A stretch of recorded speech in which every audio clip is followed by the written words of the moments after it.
Hi, good everyone. I'm Ross, the chairman of Hive Business. Really pleased to welcome Karl Walker Finch here today. Welcome, Karl.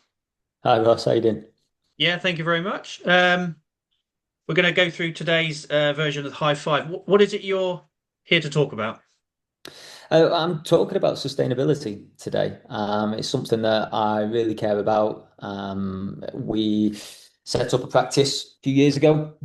Well, bought an old practice, should I say. Yeah, And the key with this practice is that we wanted to make sustainability, put that sustainability right at the heart of the healthcare that we're providing.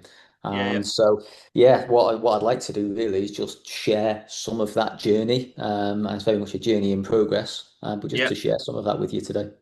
yeah. And probably just to be quite clear, it's not as if you have a commercial outcome for this or anything. You are genuinely doing it because you want and see that improvements can be made. Is that a fair summary? 100%. The big thing for me is getting that sustainability sort of in my own practice, showing that it can work and taking those first steps, and then hopefully showing and encouraging other people to see that actually it's far simpler and cheaper to do Yeah, than people may think. And yeah, absolutely no commercial interest. I'm not going to flog something at the end of this call. I can certainly point people in the direction of people who will flog stuff, who yeah, can help you on the journey if that's something that people are yeah. looking for. But no, I've got absolutely no commercial interest in whatsoever in this. It's just a good thing, a nice thing to do that I want to spread the word on.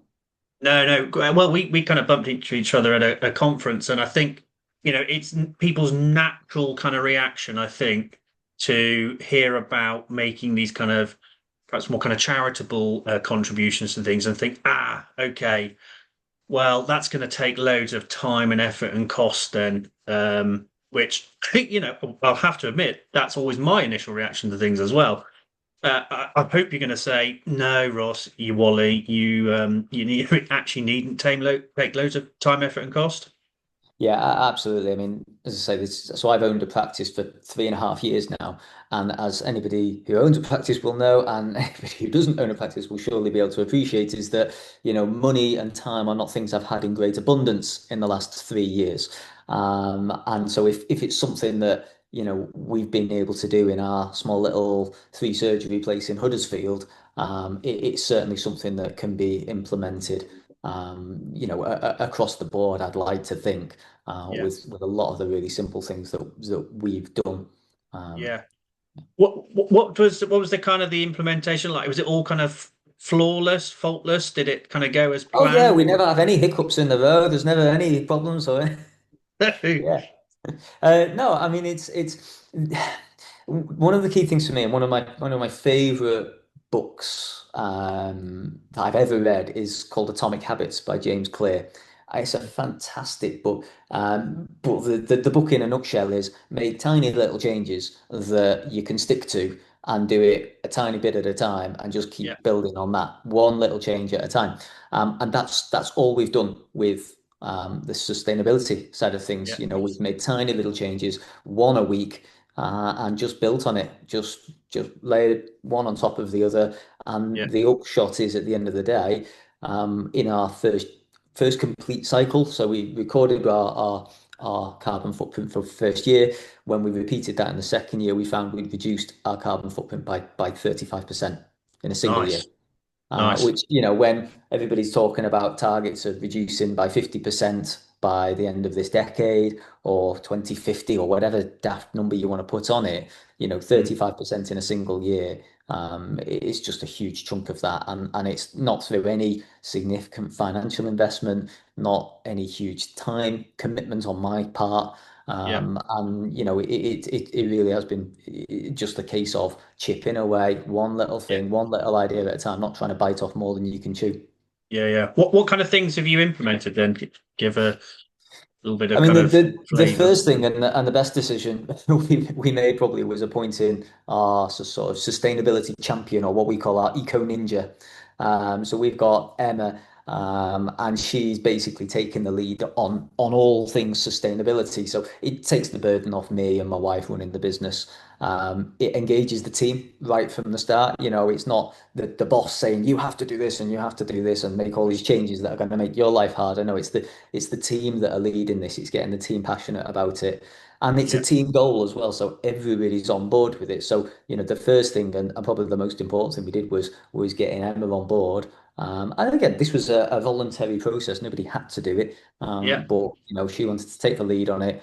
And then yeah, it basically became a regular conversation in the practice. So getting an eco ninja or sustainability champion or whatever you want to call your yeah. go-to person, get them engaged, maybe get them on some sort of online CPD education thing, so they can get some more ideas that way. And then, yeah, get them to take the lead in starting to make the changes that are going to help your practice's carbon footprint. Probably And bit, again, bit, a bit I'm kind of. more, go on. Sorry. No, I was going to say, it's kind of consistent across anything, whether it's sustainability or business improvement. You're kind of just looking for some level of progress. Don't get bogged down by perfection. Totally. Kind of just start, just do it. Sorry, that's Nike's slogan, but seems to. Yeah, you're absolutely right. It is. It's just getting going. I mean, technically, the thing I'm supposed to say you do first is measure. Measure, get a baseline reading of where you are. And 100%, it's not the way we did it. It's definitely the way I wish we'd done it, but it doesn't really matter. It's just about starting and getting going and making those little changes one step at a time. The benefits of measuring is, of course, if you've measured where your start point is, you'll be able to see the improvements a lot further down the line. We measured our carbon footprint after about a year, Yeah, which was great, but we'd already had 52 weeks worth of changes and improvements by the yeah. time we actually measured. So that 35% reduction in the first year was actually a 35% reduction in the second year, after we I probably see. Yeah, already made about 20 or 30% reduction in the first year. yeah. And being able to demonstrate that at the start would have been really, really nice. Okay. Are Um, there any kind of easy resources for that? Yeah, there's a couple of places you can go to. I mean, we've used a company called Zero Bees. We were actually on the pilot scheme for Zero Bees, setting up their platform, such as zerobees.com. They helped us basically do everything, and it is a deep dive into the sustainability stuff. Denplan offer a much simpler Go Green carbon calculator, Oh, which has been developed by a chap called Brett Duane, who's sort of the godfather of sustainability and sustainable research. yeah, And then you've got people like Mark Topley as well. Mark Topley has got something called Go Practice Green, which will help guide you through the process. And actually, there's quite a lot of resources out there for getting your carbon footprint measured now. But certainly yeah, give Mark Topley a shout. He's a really, really nice guy. Or the Denplan calculator. You don't have to be a Denplan member or anything yeah, to get that. Just search the Denplan carbon calculator. It comes right up on Google. yeah, yeah. Well, I mean, that's what we're always trying to do with any kind of progress in any business for any means is trying to remove as much friction as possible to start with. So that sounds like a really good place to start, along with kind of an internal discussion with the team who's going to be our kind of champion for this. Again, really easy to kind of implement, adds a little bit of spirit, adds a little bit extra to your brand as well, I imagine. And And with get the get the kind of, champion appointed first though, because they can do the carbon calculator for you. yeah, You as the owner, you don't have to spend a lot of time on this. There'll be things that they'll need to ask you, yeah, for to get the answers, but they can take the lead on the data gathering and the data input on these things. And you know yeah, what? The two that I've mentioned, the Mark and the Denplan one, both of those, they take a couple of hours to fill in. A couple of hours of somebody's time. It's not a huge burden of time that you have to commit to actually getting your baseline reading. So it's yeah, it's a yeah. it's a great place to start. Cracking, cracking. So, really easy starting points for the sounds of things. Is there any kind of additional concepts you have to help people kind of guide through this if they've maybe already started or they're really excited about where they might take it? Well, I What? guess the point really is once you've got the ball rolling, you've got your champion, you've got your baseline reading, is to start making those changes, those little habits, those one step at a time. And I think the most important thing to look at really is where our carbon footprint comes from as a dental practice. And quite amazingly, 64% of our carbon footprint comes from travel. So whether that's Mm, staff travel, patient travel, or labs delivering and things like this, 64%. So one of the biggest areas you can have an impact is figuring out a way to reduce the travel impact, the carbon footprint from your travel. Yeah. Um, and focusing on prevention, which of course we're all doing anyway, it is one of the best ways to become a sustainable dental practice, preventing your patients from needing to make those extra journeys into the practice. Can we group families together? If someone Mm, needs treatment, can we consolidate their treatment into a single visit? Are they going to need to see the hygienist and a dentist? Can yeah. a dental therapist do everything for them in one visit? If they need a couple of restorations doing, can we do those ones on the same side at the same time? Yeah. All of these things that actually make you a more efficient dentist, help profitability, help economy of using the chair, help the workflow within the practice. All of these things will both improve your credentials as a sustainable practice, but also financially make things work much better as well. Well, that was my instincts as well. If you need it, it's like if you got a moment to kind of stop and think about workflows and how you can enhance customer service as well, because no one wants to turn up twice to the dentist if they can turn out once. A bit like how no one wants to turn up twice to the accountant if they can turn up once. It's just kind of logic, really, isn't it? That you're Yeah, going I to mean, no get, one wants to turn up to the dentist at all if they can at all help it. So again, that focus on prevention, it makes a yeah. huge difference.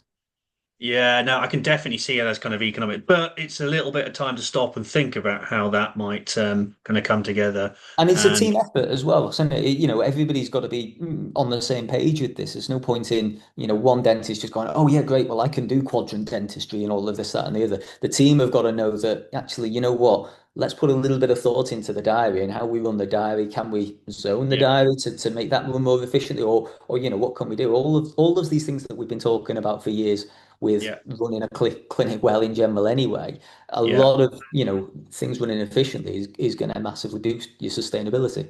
That's really interesting to hear. Like, I kind of talk to a lot of my clients about zoning, not in terms of the clinical sense, but just in how you're kind of packaging it together. I always thought diary zoning was like just a done deal in the profession, but I think there's a higher percentage that just kind of let the associate or the clinician or even their own kind of front desk kind of just dictate what Mhm. happens.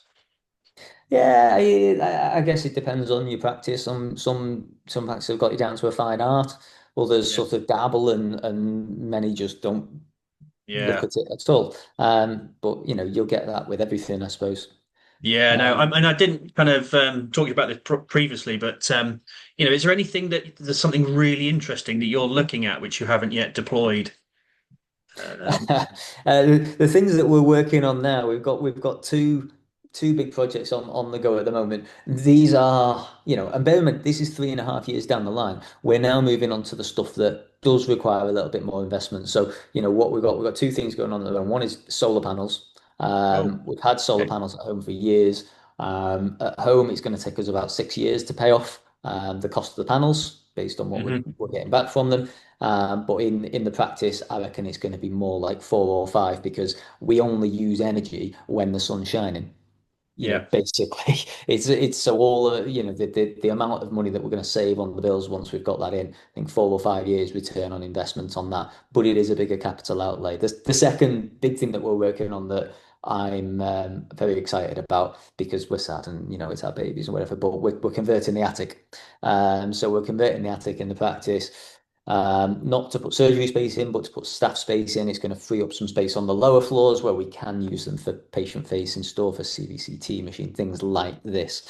yeah, yeah, So no immediate return on investment on that, but it's a nicer working environment. We're utilizing the building better. And again, yeah. that facility utilization, whether it's, maximizing what you're doing in the building or whether it's chair utilization, both of those things are big positives when it comes to sustainability because, you were not massively increasing our overheads because it's all within the same building, all within the same footprint. So if you can improve your productivity without increasing your overheads, well, it's a no-brainer, more sustainable, better financially. I think like started at the top of the show kind of saying, well, I think, it was my preconception that it will take time, cost, money, and effort. Actually, it's almost to the contrary that most of the recommendations, the specific ones that we've spoken about, are actually kind of enhancing and saving money. Like the solar panels things, I don't think that's kind of wild. The tax relief available and putting them in there, you're going to save money on energy bills. Your energy bills I can't predict the future, but